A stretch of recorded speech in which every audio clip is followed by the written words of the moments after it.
Hey there, so a lot of people have been wondering how exactly I got these lights to work on my car while the car's off throughout the whole night, every night, and how is that happening? How is it not killing my battery, people keep saying. Well, I'm about to show you why.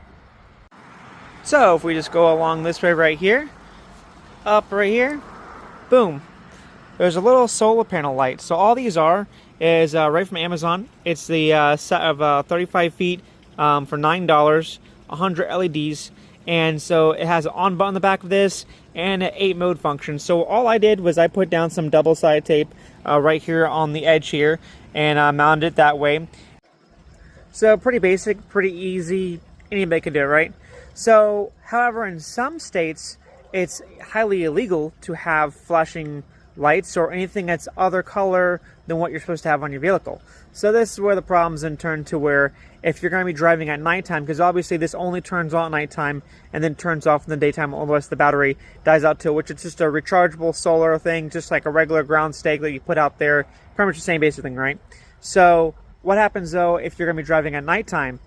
Well, you're going to want to turn it off. You're not going to want to have it on while you're going on the road, unless you want to have the wee-woo come behind you and get you.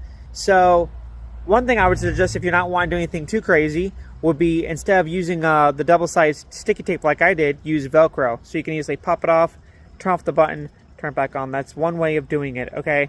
Now, if you're a little more electrically inclined like how I did it, I'll show you what I did. So here we go. So we got ourselves a little solar panel one right here. Okay, there's two wires coming out of it. One would be plus, one would be minus. But in this case, they switch swap. They go one way and they go the other way. Why that is because these lights are multiple polarities that do different things. So 50 of them on one polarity, the other 50 on the other polarity. And that's what makes that twinkle light happen to it. So then it just runs down this way, runs right here, comes over here, and this is where it gets a little interesting. I wired it to a relay right there. And then the rest of that wire kind of just runs down this way and it hooks up to where it goes to. And I taped down nice and neatly so it wouldn't get caught, wouldn't get, catched by anything like that. But what we got here going on with the relay is what that does is that when the car is on, it disconnects that connection. So that connection would be normally closed when the vehicle is off, and then it would be open when the vehicle is on. And that would keep the two terminals disconnected, because if a circuit is closed, it's working. If a circuit's open, it's disconnected.